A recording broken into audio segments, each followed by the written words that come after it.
لیلۃ القدر اپنے دامن میں اتنی رحمتیں رکھتی ہیں کہ اس امت کے سارے گناہ گاروں کی بخشش کے لیے کافی ہے۔ اس رات میں روح الامی اترتے ہیں فرشتوں کے جلو میں، جھرمٹ میں، اور اہل ایمان جو قیام میں ہوتے ہیں، قعود میں ہوتے ہیں، ذکر الہی میں ہوتے ہیں، ان سے مصافحہ کرتے ہیں۔ یہ رات کون سی ہے؟ ترکی خیمے میں چٹائی ایک سمت کر کے سر انور حضور نے باہر نکالا اور فرمایا کہ لیلۃ القدر کو آخری عشرے میں تلاش کرو۔ اور ایک روایت کے لفظ یہ ہیں کہ آخری عشرے کی تاک راتوں میں تلاش کرو۔ وہ تاک رات کون سی ہے؟ اس کو مخفی رکھا گیا۔ حضرت ابی بن قعب رضی اللہ تعالی عنہ صحابی رسول ہیں، فرماتے ہیں میں قسم کھاتا ہوں کہ وہ رات 27ویں شب ہے۔ حضرت بایزید بسطامی علیہ رحمہ فرماتے ہیں مجھے زندگی میں یہ رات 2 بار ملی ہے اور دونوں بار 27ویں شب ہی تھی۔ تو ہم اللہ کی بارگاہ میں امید کا دامن پھیلائے ہیں کہ یہی شب ہو اور اس کے دامن سے پھوٹتی ضیائیں ہمارے اندر کے اندھیروں کو ختم کرنے کا ذریعہ بنے۔ یہ راتیں آتی ہیں اور چلی جاتی ہیں، اور ایک وقت آئے گا کہ یہ راتیں آئیں گی اور ہم نہیں ہوں گے۔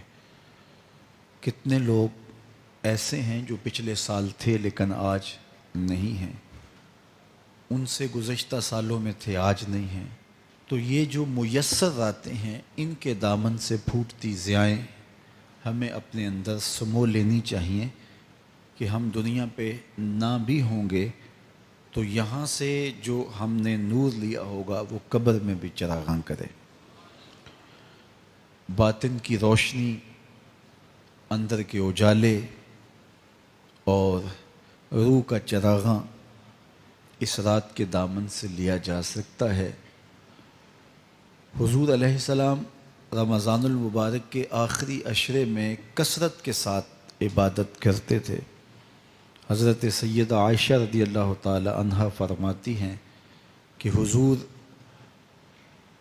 کمر بستہ ہو جاتے اور اپنا تہ بند کس کے باندھ لیتے، خود بھی جاگتے اور اہل خانہ کو بھی بیدار رکھتے۔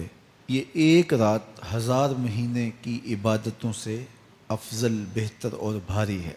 تو اس امت کو جب اتنا نوازا گیا ہے کہ ایک ایک رات اتنی برکتوں کی حامل عطا ہوئی ہے، تو پھر ہمیں بہت زیادہ کوشش کر کے برکتیں سمیٹ لینی چاہیے تاکہ جب ہم اس دنیا سے جائیں تو ہمارے پاس ایک بہت بڑا روشنیوں کا ذخیرہ ہو جو ہماری قبر میں بھی چراغاں کرے، حشر میں بھی روشنی دے، اور ہمیں کہیں بھی اندھیروں کا سامنا نہ کرنا پڑے، چونکہ روشنیاں تو ہم نے یہاں سے لے کے جانی ہیں۔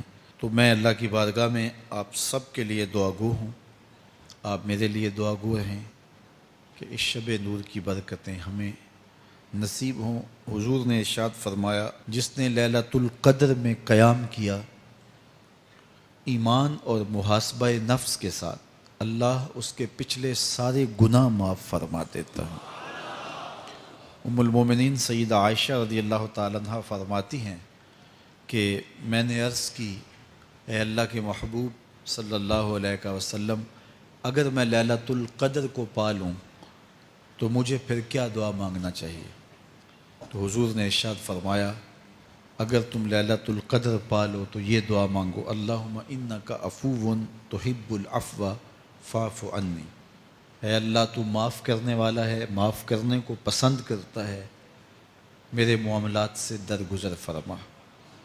تو اللہ تعالیٰ اس رات کی برکتوں سے ہمیں اپنی پناہ میں، امان میں، حفاظتوں کے حصار میں رکھے۔